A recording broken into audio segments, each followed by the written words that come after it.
Bonjour à toutes et à tous. Vous écoutez un nouveau numéro de Quoi de neuf en histoire. Je m'appelle Rassan Moubarak et dans cette émission, je reçois des historiennes et des historiens à l'occasion de la sortie de leur dernier livre. L'émission que vous écoutez a été enregistrée le 19 février 2024, c'est-à-dire l'avant-veille de l'entrée de Missak Manouchian et de son épouse Mélinée au Panthéon, un événement annoncé voilà 8 mois par le président de la République et qui se veut, à travers ce couple, un hommage à tous leurs compagnons d'armes étrangers, espagnols, italiens, juifs d'Europe centrale, qui ont résisté en France durant la Seconde Guerre mondiale. On a beaucoup parlé ces derniers jours de Missak Manouchian à travers l'action de son groupe durant l'année 1943 et l'exécution de 23 de ses membres le 21 février 1944 au Mont Valérien. Mais son parcours s'inscrit aussi dans ce que l'on a appelé la galaxie communiste et pose la question de l'intégration des étrangers en France durant l'entre-deux-guerres.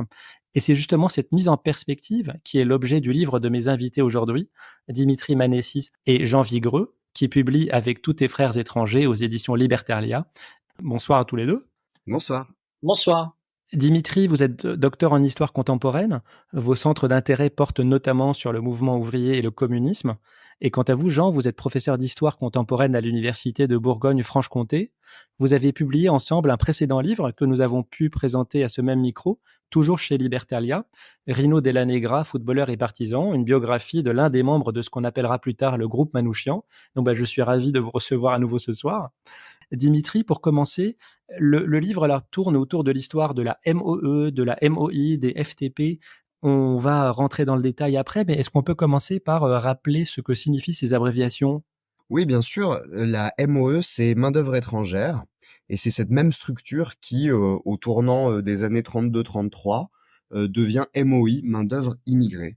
Et donc, en fait, ces sigles, qu'est-ce qu'il y a derrière? Tout simplement une structure de ce qu'on appelle la galaxie communiste, en réalité une section du comité central, d'abord une section syndicale liée à la CGTU, la Confédération Générale du Travail Unitaire, donc cette branche syndicale qui a fait scission de la CGT après la guerre, proche de l'Internationale syndicale rouge et du Parti communiste, et qui fonde dès 1923 d'abord ce qui est un bureau pour offrir chiffres et statistiques concernant les travailleurs immigrés en France, et puis qui devient rapidement une structure qui vise justement à encadrer ces travailleurs immigrés, alors immigrés économiques ou réfugiés politiques, au sein de la mouvance communiste, puisque dès 1926, le PCF lui-même forme au sein de son comité central une section de la main-d'œuvre étrangère, qui deviendra donc plus tard section de la main-d'œuvre immigrée. Et au sein de cette section, on retrouve tout simplement des sous-sections de ce qu'on va appeler des groupes de travail, ou le nom qui a été le plus utilisé, des groupes de langue, où donc les travailleurs sont rassemblés par langue, sous-section arménienne, espagnole, grecque, italienne, juif yiddishophone, et qui donc ont pour vocation à la fois d'intégrer ces camarades au sein de l'organisation française, tout en menant une propagande et un travail dans leur langue, avec leur code culturel, etc. Donc c'est une sorte de double histoire à la fois d'intégration et de spécificité qui se cache derrière ces sigles a priori un peu mystérieux. Vous avez fait un petit rappel historique, je rebondis un peu dessus, parce que effectivement, au sortir de la Première Guerre mondiale, la gauche française et le mouvement ouvrier connaissent des changements importants. C'est le congrès de Tours de 1920 où une majorité des voix de la section française de l'Internationale ouvrière, la SFIO, va choisir de se scinder et de créer la section française de l'Internationale communiste, la SFIC, qui sera donc le futur parti communiste. Et puis en parallèle, il y a cette scission politique s'accompagne d'une scission syndicale, vous l'avez dit, en l'occurrence celle de la CGT qui va donner la CGT unitaire, qui s'affilie à l'Internationale syndicale rouge. Globalement, quelles sont les lignes de séparation au début des années 20 entre SFIC et SFIO d'un côté et CGTU et CGT de l'autre? C'est le rapport tout simplement à la révolution russe et aux sorties de la Première Guerre mondiale. C'est-à-dire que la SFIO, section française de l'Internationale ouvrière, avant-guerre, était sur une ligne pacifiste et prônait, en fin de compte, avec Jaurès, le rapprochement entre les peuples et l'internationalisme. En revanche, la déflagration qu'a été la Première Guerre mondiale et la participation à l'Union sacrée a permis aux oppositions de naître au cours de la guerre, d'autant plus que les nombreuses victimes de la guerre ont amené à, comment dirais-je, à dénoncer, alors à différents moments, dans le cadre du syndicalisme révolutionnaire, dans le cadre de la SFIO, mais tout en restant minoritaire, mais on dénonçait quand même cette guerre totale avec Kiental, Zimmerwald, enfin des réunions que Lénine avait organisées, et les révolutions russes qui arrivent dans l'année 1917, à la fois celle de février et puis d'octobre, change la donne. Et surtout, au sortir de la guerre, Lénine fonde la Troisième Internationale, internationale communiste, qui propose un nouvel élan à l'internationalisme ouvrier, une nouvelle organisation, un nouveau parti, le Parti mondial de la Révolution. Et c'est là-dessus que se joue le vote de la SFIO. Alors les congressistes vote sans doute après le deuxième congrès de l'Internationale en 1920, sur les 21 conditions, mais c'est pas ça qui le fait basculer. C'est en fin de compte le rejet de la guerre, l'espoir que suscite cette nouvelle révolution. Et puis, n'oublions pas qu'en 1919-1920, les grèves ont été durement matées en France avec nombreux militants qui ont été renvoyés, en particulier les cheminots. C'est 10 000 cheminots qui sont renvoyés. Donc, la SFIO se radicalise et vote véritablement pour une adhésion massive à l'internationale communiste. Vous l'avez rappelé aussi, c'est la CGTU qui met en place la main-d'œuvre étrangère, la MOE, en mai 1923. Est-ce que la CGTU va rapidement et complètement s'aligner sur le Parti communiste français? Alors c'est progressif. Au sein de la CGTU, dans un premier temps, vous avez toutes sortes de tendances qui s'entremêlent et qui cohabitent, alors de manière de plus en plus conflictuelle au fur et à mesure que le temps avance et que l'adhésion à l'internationale syndicale rouge devient plus prégnante. Vous avez notamment deux grandes tendances, celle qui va devenir, si je puis dire, la tendance communiste, et puis vous avez cette vieille tradition du mouvement ouvrier français qui est la tradition libertaire, anarcho-syndicaliste, syndicaliste révolutionnaire. Et progressivement, en fait, ces deux tendances vont s'affronter et ça se traduira finalement par le départ des libertaires de la CGTU qui vont fonder une petite CGT SR, syndicaliste révolutionnaire. Mais cela se fait, j'allais dire, dans les larmes et le sang, puisque les affrontements parfois physiques se produisent entre syndicalistes plutôt proches du PC et syndicalistes plutôt proches d'une obédience anarchiste. En ce début des années 20, qui sont les étrangers présents en France et quel est l'objectif recherché par la CGTU de cet activisme envers cette catégorie? Alors les étrangers sont nombreux puisqu'on fait un appel véritablement à la main-d'œuvre étrangère pour reconstruire le pays. N'oublions pas que la Première Guerre mondiale, comme on l'a dit tout à l'heure, a été une saignée. Il y a 1 300 000 morts en France. L'aspect de la jeunesse qui a été sacrifié et surtout le pays dans les lieux où ont lieu les combats, le nord de la France, le Pas-de-Calais entre autres, mais jusqu'à au nord-est de la France, a été totalement détruit par cette guerre. Et donc on fait appel à une main-d'œuvre pour reconstruire le pays. Ce sont des ouvriers belges, des ouvriers italiens dans un premier temps qui arrivent. Donc c'est ce premier appel à une main-d'œuvre étrangère pour reconstruire. Et puis n'oublions pas aussi que dans les années 20, la France est un lieu d'accueil, d'asile en quelque sorte politique pour tous ceux qui sont pourchassés dans leur pays. Alors après l'installation du fascisme italien, les antifascistes italiens qui arrivent en France, et puis dans les pays d'Europe centrale et orientale, face à l'instauration de dictatures ou de régimes autoritaires, eh bien de nombreux militants vont fuir. Ceux qui vont fuir également les pogroms, et puis à partir de 1933, avec l'arrivée d'Hitler au pouvoir, bien sûr, tous les anti-nazis allemands, les antifascistes et les juifs qui quittent l'Allemagne et qui arrivent en France. Donc voilà, on a un éventail assez large qui fait que la France, dans l'entre-deux-guerres, est devenue un pays d'immigration et que l'on compte entre 2 millions d'étrangers jusqu'à 3 millions qui arrivent et qui sont en France dans ces années 20 et 30. Est-ce que cette tentative de recruter, d'organiser, de capter finalement ces communautés étrangères est une spécificité communiste ou est-ce que d'autres formations politiques, socialistes ou pas d'ailleurs, ont cherché à faire la même chose? Alors justement, si les communistes tentent de mettre en place de façon très volontariste ces groupes, c'est parce qu'ils estiment qu'il y a au mieux négligence de la part des organisations traditionnelles du mouvement ouvrier, je pense notamment à la CGT et à la SFIO, au pire compromission avec le discours qui présente la main-d'œuvre étrangère comme une main-d'œuvre concurrente. Et de fait, ils n'ont pas tellement tort, parce que quand vous vous penchez sur des textes, par exemple de la CGT, que ce soit au niveau de différents syndicats, ou que ce soit au niveau des branches, ou que ce soit même au niveau confédéral, eh ben vous avez un discours qui est, ma foi, celui d'une défense de la main-d'œuvre nationale contre la concurrence d'une main-d'œuvre étrangère qui serait présente pour créer des leviers et des pressions pour faire baisser les salaires et les conditions de travail. Par conséquent, c'est pour briser cette xénophobie présente au sein même du mouvement ouvrier de manière générale, socialistes comme communistes d'ailleurs. Les communistes ne sont pas exempts de xénophobie dans leur rang, ils sont aussi à l'image de la société dans laquelle ils baignent, quand bien même ils souhaiteraient la révolutionner. C'est donc à partir de ce constat-là et pour contrer cette xénophobie que le PC décide de mettre en place ces groupes de langue. C'est quelque chose d'ailleurs qu'on va retrouver notamment en Belgique, en tout cas partout où les communistes sont assez forts et où ils se trouvent dans un pays d'immigration pour organiser les travailleurs immigrés.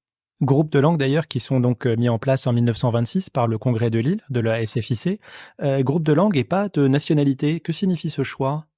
Ce choix, il est important parce qu'il renvoie aux enjeux culturels, c'est-à-dire pour s'exprimer, bien sûr, on a sa langue maternelle et c'est par la langue et les enjeux, je dirais, d'aspects culturels et également d'échanges qu'on arrive à travailler ensemble. D'autre part, il ne faut pas oublier que ce n'est pas par les nationalités parce que le Parti communiste est dans une logique internationaliste et que on n'est pas dans une lutte contre les impérialismes, dans une lutte pour l'éveil des nationalités comme on a pu le connaître au XIXe siècle ou comme on a pu le connaître aussi dans les suites du congrès de Bakou au lendemain de la révolution russe, puisque là, ils sont en France et donc ils doivent s'intégrer de fait au pays dans lequel ils travaillent, mais en aucun cas on crée des fractions ou des partis autres. Le seul parti qui est reconnu, c'est la SFIC.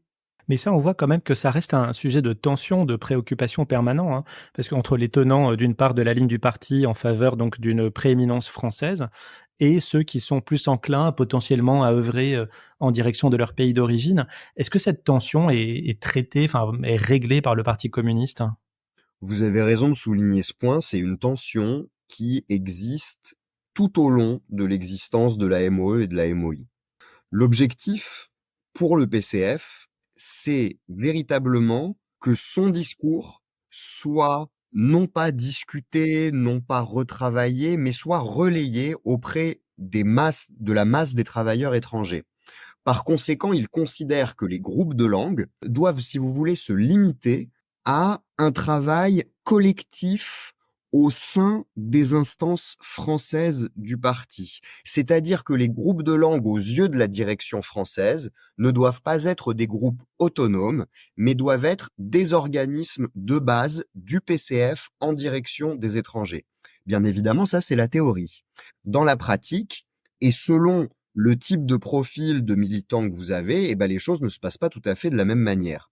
Puisque certes, à l'époque, quand vous êtes membre de l'internationale communiste et que vous allez d'un pays à l'autre pour X ou Y raison, vous devez, en tant que communiste, adhérer à la section nationale de l'internationale communiste, c'est-à-dire tout simplement que si vous êtes un bûcheron espagnol et que vous vivez dans la région toulousaine, vous devez prendre votre carte au PCF. Et en l'occurrence, dans le groupe de langue espagnole de la MOI. Sauf que si par exemple vous êtes un antifasciste italien dont le principal objectif est de retourner en Italie pour combattre le fascisme, pour prendre sa revanche, vous n'avez pas tellement envie de passer votre temps à vous préoccuper de la question de la lutte des classes en France. Vous, ce qui vous intéresse, c'est de revenir au pays le plus vite possible pour affronter le fascisme et libérer l'Italie de son emprise.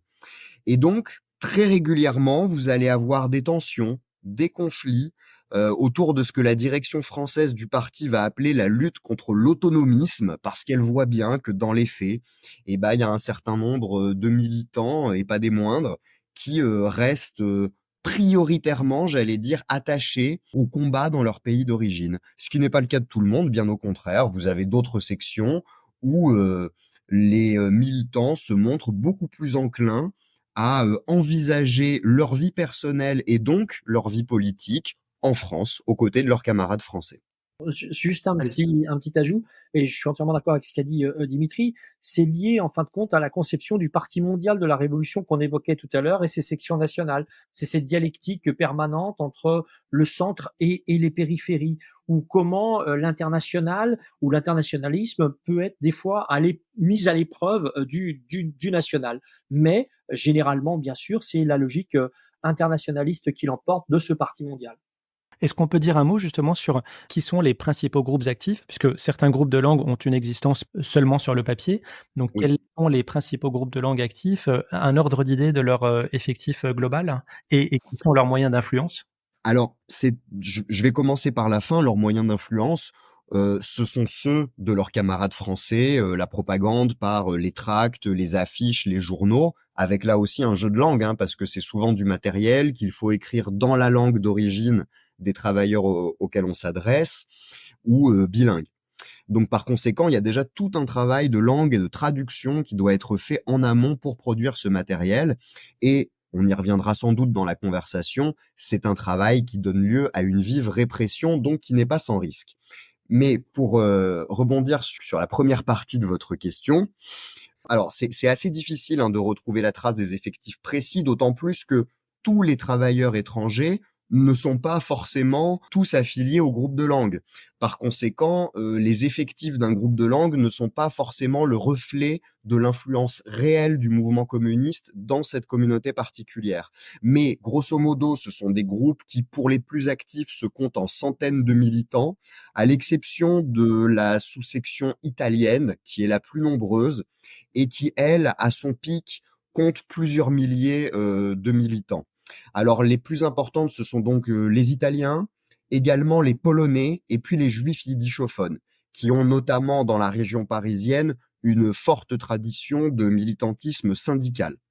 La MOE, donc main-d'œuvre étrangère, devient MOI, main-d'œuvre immigrée en 1932. Pourquoi ce changement d'appellation à ce moment précis? Ce changement, il correspond en fait à un changement, j'allais dire, d'ambiance globale dans le pays qui est consécutif à la crise de 29, dont les premiers effets se font vraiment sentir en France au début des années 30, et qui se traduit, comme souvent par temps de crise, par une montée très vive de la xénophobie et du racisme.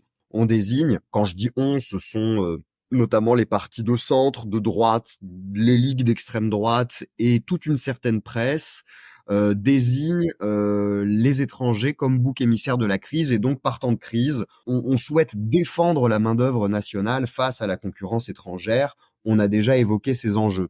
Par conséquent, le terme étranger est tellement déprécié dans l'opinion publique, notamment par ce travail de sape des politiques et des publicistes de droite et d'extrême droite, que les communistes vont estimer qu'un changement de nom peut être bénéfique à l'image de ces travailleuses et travailleurs, et donc va passer d'étranger à immigré, en estimant que ce dernier terme est plus entre guillemets neutre, plus économique et plus descriptif de leur situation, plutôt que d'utiliser un terme maintes fois employé pour disqualifier ces gens. Vous l'avez dit, Dimitri, ça s'intègre dans un contexte économique et social de crise au début des années 30, qui se double aussi de scandales politico-financiers et un contexte aussi un peu d'antiparlementarisme avec la crise du 6 février 1934, qui est un véritable réveil, un signal d'alerte pour la gauche, comme quoi un danger fasciste imminent existe en France. Et donc, c'est l'union de la gauche et le gouvernement du Front populaire en 1936. Donc, je simplifie évidemment, mais est-ce que la MOI intervient dans ces événements internes? Est-ce qu'il y a, pour reprendre une de vos expressions, un front populaire de l'immigration? Oui, bien sûr, il faut pas perdre de vue, comme vous venez de le dire, que la crise des années 30 est une crise sociale, économique, politique. C'est une crise totale de ce point de vue-là. Et face au coup de tonnerre que constitue la manifestation des ligues d'extrême droite, qui est sans doute l'apogée des ligues et de l'antiparlementarisme, eh bien la réaction des gauches, la riposte plutôt des gauches, qui considèrent ce coup de force comme un coup de force fasciste, à l'image de ce qui s'est passé avec la marche sur Rome, à l'image de ce qui s'est passé dans l'Allemagne nazie quelques années auparavant, eh bien cette riposte amène à l'union des gauches et à défendre une ligne antifasciste qui n'est pas celle du Parti mondial de la Révolution, qui lui, dans un premier temps, avait prévu cette crise économique en 1928 à son 6e congrès. C'était l'économiste Varga qui avait annoncé la crise du capitalisme et en disant qu'il y aurait une radicalisation et donc une nouvelle phase révolutionnaire. Mais l'arrivée d'Hitler au pouvoir a montré l'inverse, c'est que la révolution n'a pas eu lieu en Allemagne. Donc la France devient le laboratoire, et le Parti communiste de ce point de vue-là français, devient le laboratoire d'une nouvelle ligne qui est prônée par Dimitrov, qui est le Bulgare qui est sorti des griffes des procès nazis et qui est à la tête de l'internationale communiste. Et donc en France, on va mettre en œuvre ce laboratoire entre février 1934 et juillet 1934, parce qu'il faut quand même que le tournant se fasse. Et à l'intérieur, bien sûr, les immigrés ont un rôle important, et en particulier ceux qui connaissaient déjà le fascisme, ceux qui étaient des réfugiés antifascistes. Donc ça va se mettre en œuvre de 1934 avec le printemps des comités jusqu'à 1936. La MOI, en tout cas, s'engage avec ferveur dans la lutte antifasciste, et justement à la faveur de la guerre civile espagnole à partir de 1936.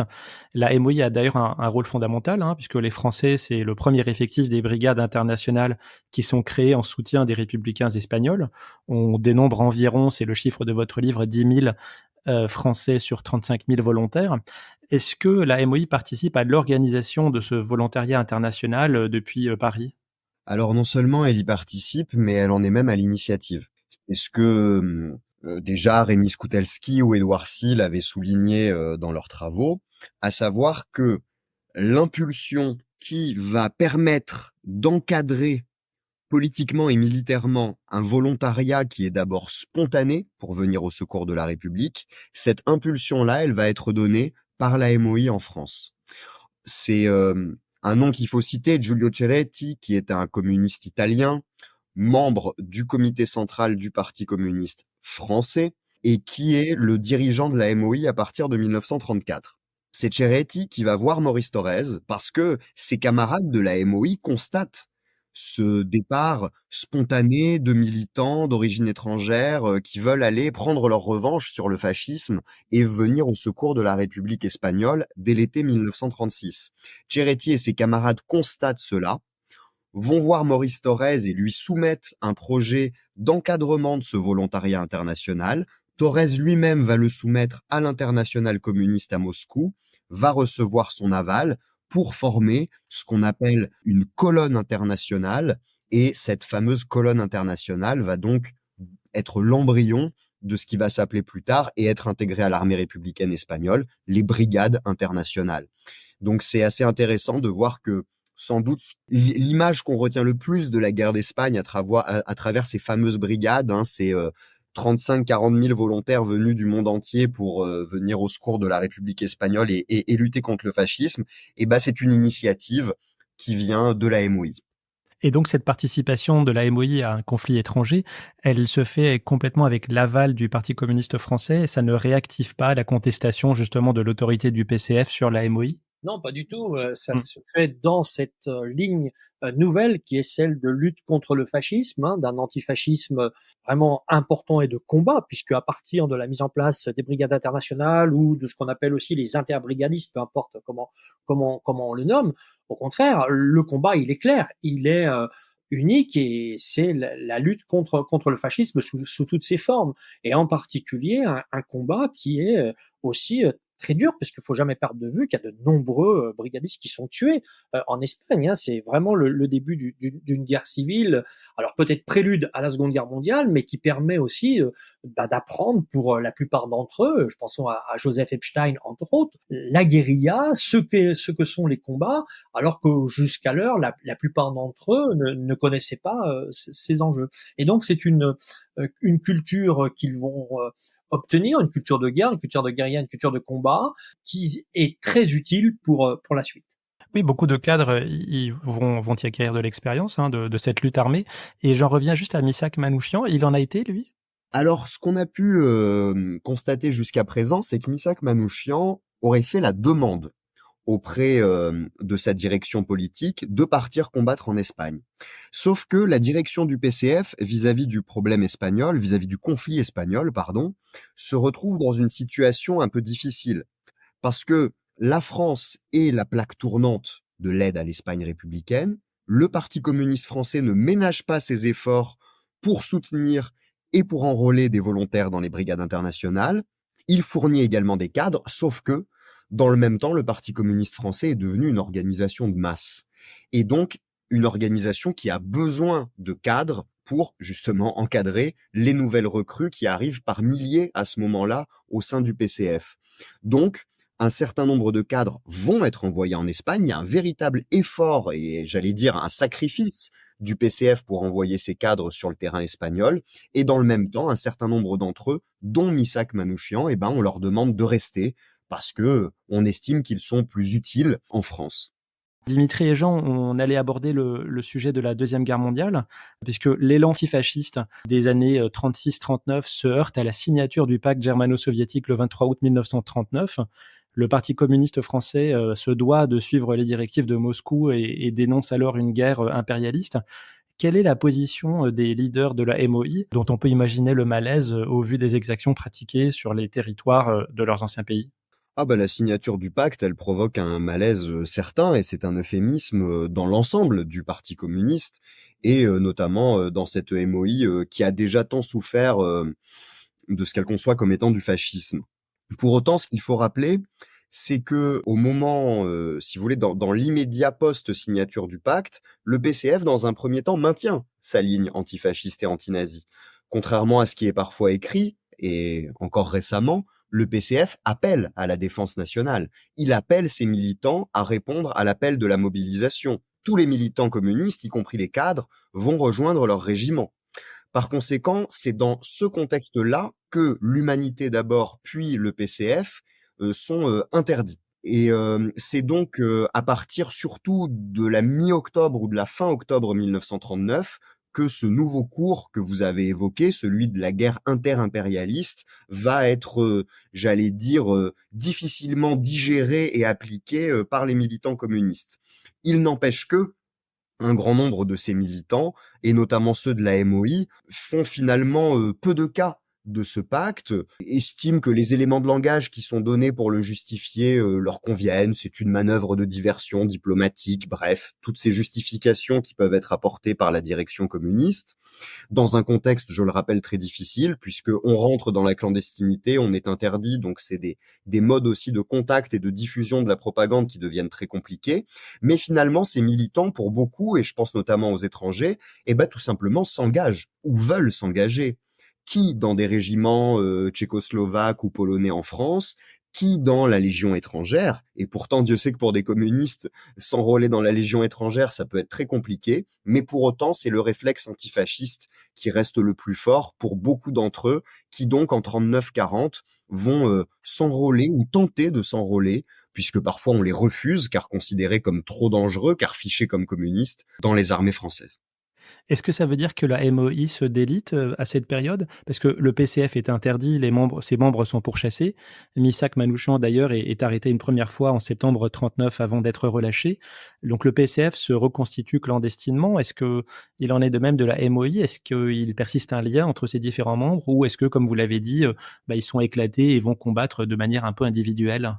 Dans un premier temps, il est clair qu'il y a l'éclatement, hein, c'est-à-dire que la plupart des militants sont pourchassés, ils doivent se justifier, que font-ils par rapport au pacte, est-ce qu'ils l'acceptent pas, certains doutent, certains se réaligne, parce que Dimitri l'a dit, c'est vraiment à partir d'octobre où il y a un réalignement total sur la ligne de Moscou, mais comment dirais-je, des doutes pour certains, des plaies restent ouvertes. Et il faut reconstituer la MOI qui est également n'existe plus. Donc c'est Louis Gronowski qui va être attelé à cette tâche et qui va reconstruire petit à petit les éléments de la MOI, gardant les groupes de langue et reconstituant au cours de ce début des années de guerre comment dirais-je, la structuration MOI.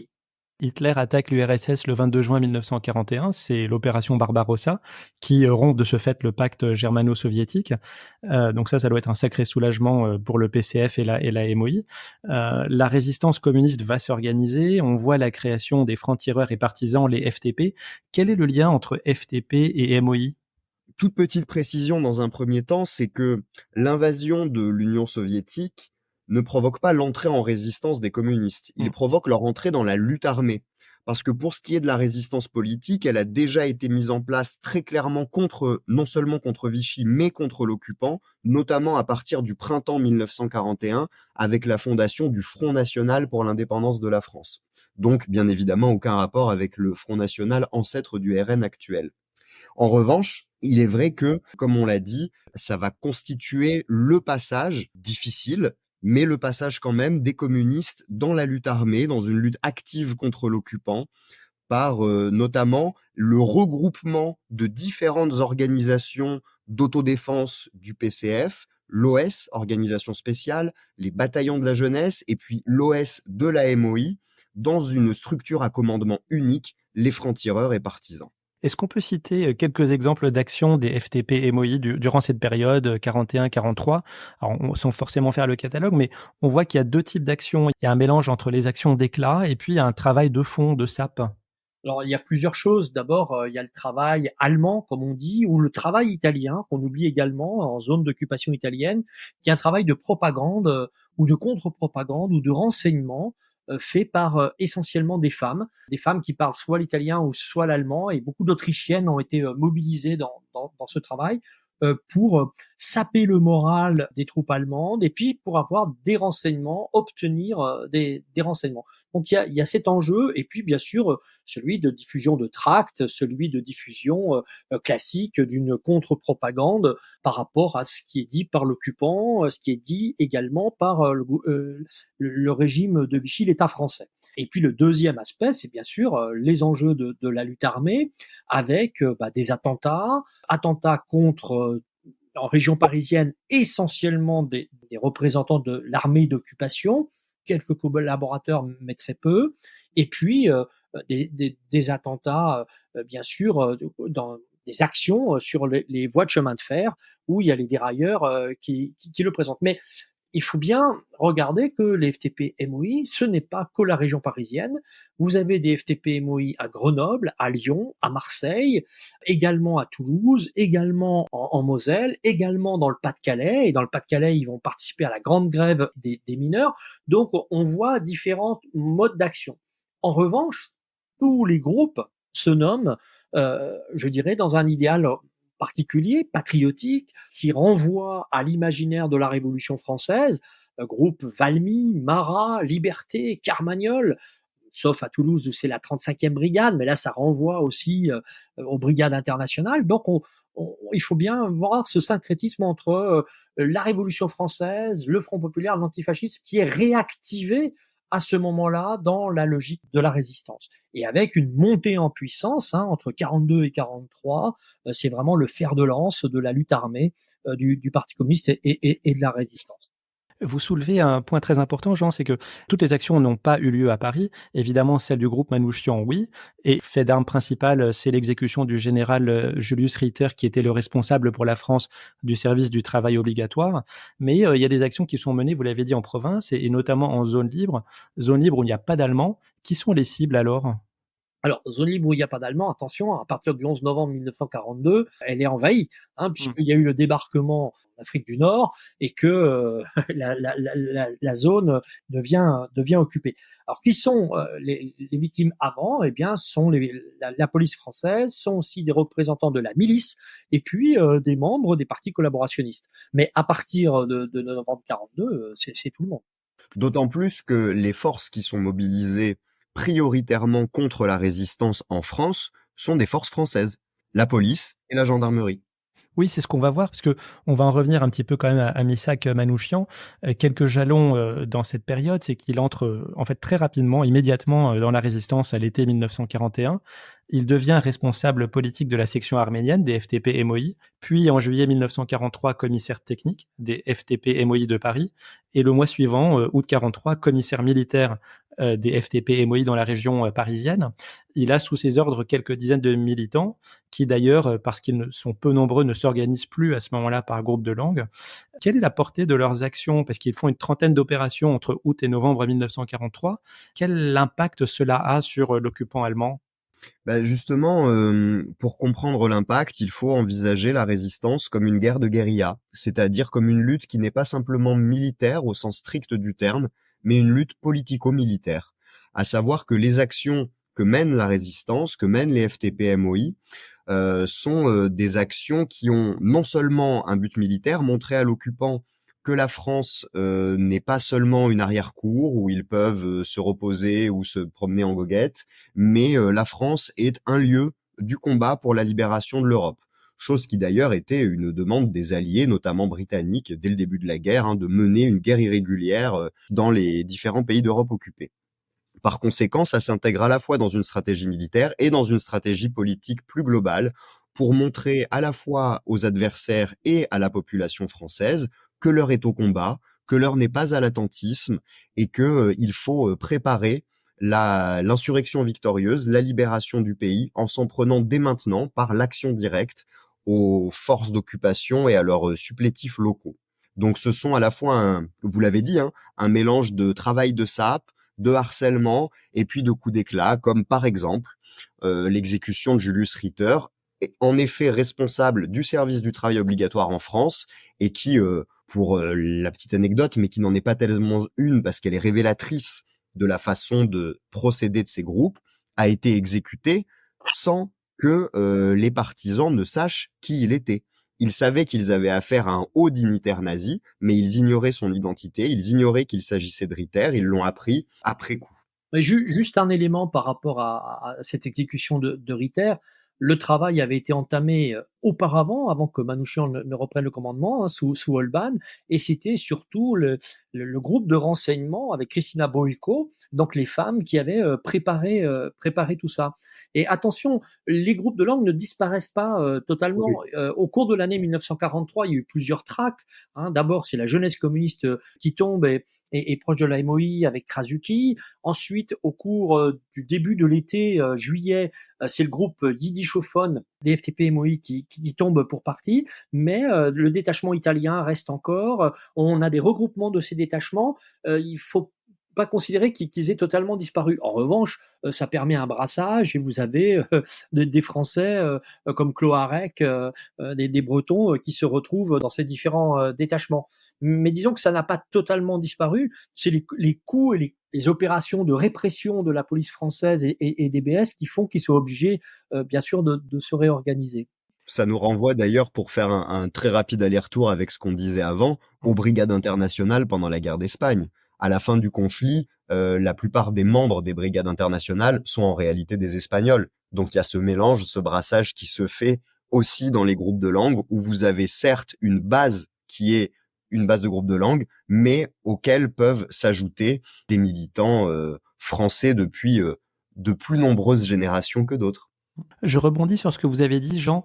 Vous racontez dans le livre la traque des FTP et MOI et vous montrez quel est le fait principalement des autorités françaises, en l'occurrence les brigades spéciales de la préfecture de police de Paris. Donc il y a durant l'année 43, il y a 3 filatures qui ont lieu et c'est la dernière qui, entre juillet et novembre, aboutit à l'arrestation de 68 personnes, dont Missak le 16 novembre 43. Donc tout ça est détaillé dans le livre. Et il y a un point important sur lequel je voudrais qu'on revienne, c'est que vous montrez que Missak a été repéré par les brigades spéciales dès le mois de septembre, 2 mois avant son arrestation. Or, il a ensuite été fait d'une possible trahison au sein de son groupe, premièrement, et une autre rumeur ultérieure voudrait qu'il ait pu être donné par le Parti communiste. Est-ce que, à la lumière des archives nouvelles auxquelles vous avez eu accès, est-ce que l'une ou l'autre de ces affirmations tient encore aujourd'hui? Bah non, elles ne tiennent plus. Elles ne tenaient déjà plus dès 1900, dès le milieu des années 80, après le film des terroristes à la retraite, puisqu'il y avait eu l'ouvrage d'Holban qui avait publié ses mémoires, donc le dirigeant des FTP-MOI, qui était revenu en France, et puis surtout l'ouvrage Le sang de l'étranger de Denis Péchanski, Stéphane Courtois et Adam Raïski, qui montraient bien cela. Alors, entre-temps, eux, ils avaient travaillé essentiellement avec, à juste titre, les archives des brigades spéciales. Ils avaient très bien montré que la police avait resserré l'étau et que c'était la police contre versus les FTP et MOI, c'est-à-dire un combat sans relâche. Donc là, ça avait déjà été montré. Deuxième chose, dorénavant, les archives sont accessibles non seulement du Parti communiste, même si elles étaient clandestines pendant la guerre, il n'y en avait pas énormément, mais le fond du clos est accessible. Et puis, il y a aussi, et c'est en ligne depuis ces jours-ci, je crois depuis aujourd'hui ou hier, sur les AD 93, les archives du Parti communiste sur les enquêtes d'après-guerre sur ce qui s'est passé, et en particulier le dossier Manoukian est en ligne et accessible pour toutes et tous. Donc, deux éléments, c'est la traque surtout qui amène cela. L'un d'entre eux, effectivement, le responsable politique Davidovich est arrêté et lors de son interrogatoire, il va parler beaucoup, comme la plupart, sous la torture, mais en plus sa femme était devant lui, et ils vont récupérer, la police française, les BS vont récupérer beaucoup de documents chez lui. Ils vont le garder d'ailleurs au chaud quelques semaines, puisqu'ils vont le libérer qu'en décembre 1943, après, bien sûr, ces arrestations, après le fait que l'ensemble des 68 arrêtés en novembre 1943 ont été remis aux autorités allemandes. Donc c'est peut-être cela qui a fait dire à un moment donné l'idée d'une trahison, parce qu'il aurait parlé, et d'ailleurs il est exécuté par les FTP-MOI, en particulier par Holban, entre autres, mais il y a Christina Boyko aussi, il est exécuté en décembre 1943. En revanche, la thèse de la trahison, la thèse de l'abandon, tout ça tout tombe à l'eau, mais il y a toujours des idées qui perdurent. Hein. Certains le font. En revanche, ce qu'on montre de neuf, enfin me semble-t-il, dans cette chute de novembre 1943, bien sûr, il y a les 23 partisans, on va dire, acteurs de choc de la résistance qui sont arrêtés et qui sont condamnés à mort et fusillés le 21 février 1944, mais il y a les 45 autres. Et ces 45 autres sont souvent des invisibles de l'histoire, et on a voulu les rendre visibles avec Dimitri. On a voulu reprendre leur itinéraire et savoir ce qu'ils sont devenus. Ils ont été livrés par la police française aux autorités allemandes, qui les déportent à Buchenwald, à Dachau, à Ravensbrück, et bien sûr, comme juifs communistes, à Auschwitz. Il y a 10 femmes qui sont déportées à Auschwitz et qui ne reviennent pas. C'est vrai, vous en parlez, donc c'est 68 moins 23. Et en gros, on peut dire c'est des petites mains, c'est des dactylos, par exemple, des secrétaires, qui sont pas des combattants, mais qui sont quand même indispensables, évidemment, à la constitution d'un réseau. C'est le principe d'une guérilla. De toute façon, vous ne pouvez pas combattre sans une infrastructure, sans une logistique, sans des planques, sans de l'argent, sans toute une série de choses qui sont fournies par ces gens qui sont pour nous des combattants à part entière. Et loin d'être des petites mains, leur action s'avère, mais vous l'avez dit aussi, totalement indispensable à la vie et à la survie des combattants. À l'issue de leur arrestation, il y a une parodie de procès qui est organisée à Paris et Missak et les 21 autres résistants sont fusillés le 21 février 44 au Mont Valérien. La seule femme du groupe, Olga Bantsik, n'est pas exécutée en France conformément à la tradition et elle sera guillotinée à Stuttgart le 10 mai 1944. Cette histoire aurait pu passer inaperçue parce que il existe quelques photos qui ont été prises et qui ont été retrouvées par Serge Klarsfeld en 2009, mais c'est vraiment la campagne de propagande que les Allemands lancent autour de l'exécution qui va vraiment donner un coup de projecteur à cette exécution et donc à l'action du groupe Manouchian. C'est la fameuse affiche rouge qui est placardée sur les murs de Paris et dans d'autres villes, ainsi que le tract qui l'accompagne, qui va en fait contribuer à faire passer le groupe de Manouchian dans la postérité en suscitant aussi des réactions inverses de sympathie dans la population. J'avais plusieurs questions sur cette postérité. Est-ce qu'elle apparaît immédiatement? En fin de compte, ce qu'on a voulu montrer avec Dimitri, et puis le travail aussi a été fait par d'autres historiens, je pense à Guillaume Roubaud-Cochet qui vient de dépouiller entièrement l'humanité de 1944 à nos jours, et qui montre bien, en fin de compte, qu'ils ne sont pas oubliés, contrairement à ce qu'on a pu dire. Donc il y a aussi toujours un retour aux sources, l'administration de la preuve de ce qu'on avance, et là, je crois qu'il y a tout un travail encore à refaire. Alors ça ne veut pas dire, attention, qu'il n'y a pas eu de période, on va dire, de refoulée, ou qu'il y a eu des périodes aussi dans les démocraties populaires où de nombreux anciens FTP, MOI qui étaient partis construire le socialisme ne sont pas revenus parce qu'ils ils étaient un peu désenchantés, avoir une certaine désillusion par rapport à ce qu'ils subissaient, et puis par rapport à des procès staliniens. N'oublions pas l'aveu de London, et on peut relire l'aveu, c'est important pour comprendre tout ce qui se joue. Bah ça nous permet de revenir à la MOI, qui est donc le sujet principal du livre. Qu'est-ce qu'elle devient après la Seconde Guerre mondiale? Et notamment, est-ce que certains de ses membres ont joué un rôle dans l'établissement du régime communiste dans leur pays d'origine? Oui, bah effectivement, les militants qui composent la MOI au sortir de la guerre se retrouvent pour certains dans une situation qui est la suivante.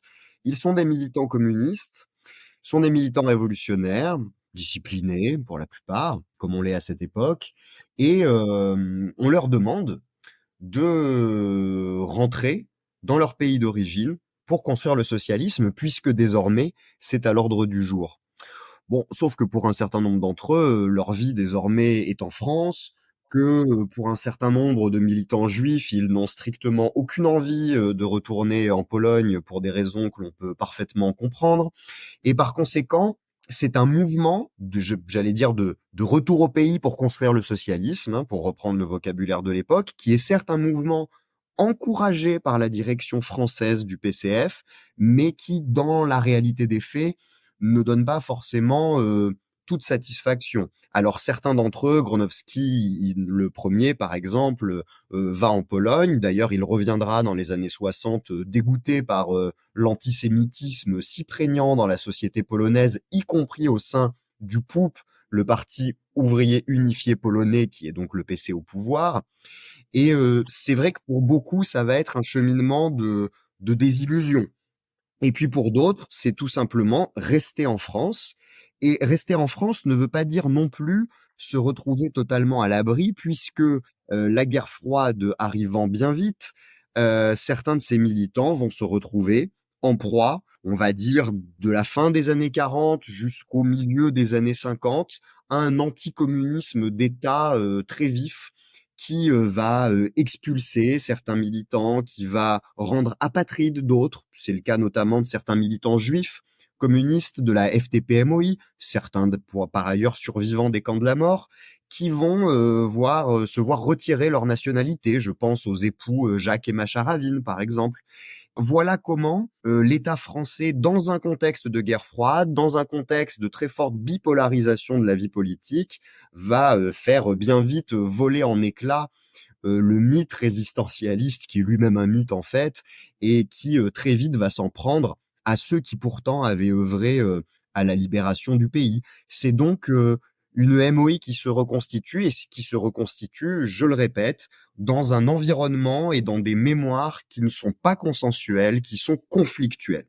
Et si on va même un peu plus loin dans le temps, donc disons dans les années 80, 90, quelle place le Parti communiste français fait à cette composante étrangère, et est-ce qu'il évolue notamment avec l'arrivée d'immigrés qui ne sont plus forcément de prédominance européenne?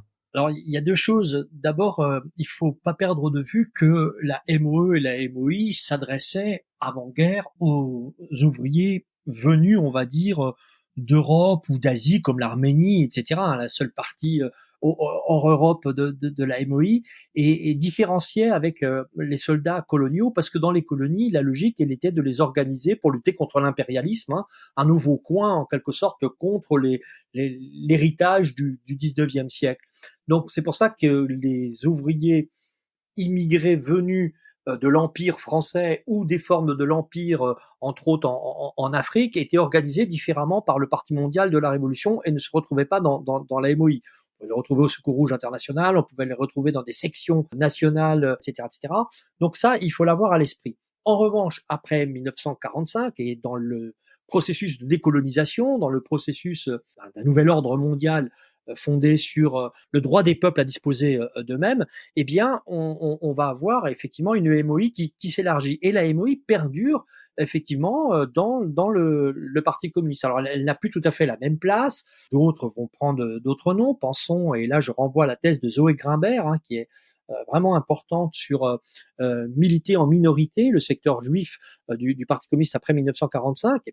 On voit aussi à d'autres enjeux, ceux qui vont partir en Palestine pour la construction de l'État d'Israël et d'autres logiques, mais cette MOI ne disparaît pas et intègre effectivement de nouveaux travailleurs étrangers, mais avec comment dirais-je, un élargissement syndical, et puis petit à petit glisser dans le secteur entreprise du Parti communiste. N'oublions pas que nous sommes dans les 30 Glorieuses, qu'on a un besoin important, là encore, à nouveau, de main-d'œuvre immigrée, et que la logique, puisque les États existent, qu'il n'y a plus de parti mondial de la Révolution, certes, on peut être en guerre froide, mais c'est plus cette logique qui est à l'œuvre.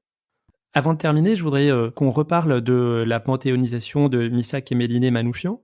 J'aurais voulu avoir votre avis sur l'une des polémiques qui a lieu en ce moment, c'est pourquoi Missak et Méliné, pourquoi pas les autres, pourquoi les dissocier, ne pas mettre les 22 finalement.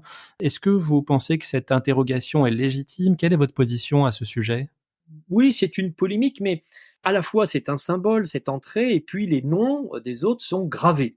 Hein, il faut jamais perdre de vue que, certes, s'il y a deux personnes qui rentrent au Panthéon, si un couple rentre au Panthéon, ça nous renvoie aussi à d'autres couples qui existaient dans ces FTP-MOI de la région parisienne, qu'on a aussi souvent oublié et qu'on rend visible dans l'ouvrage.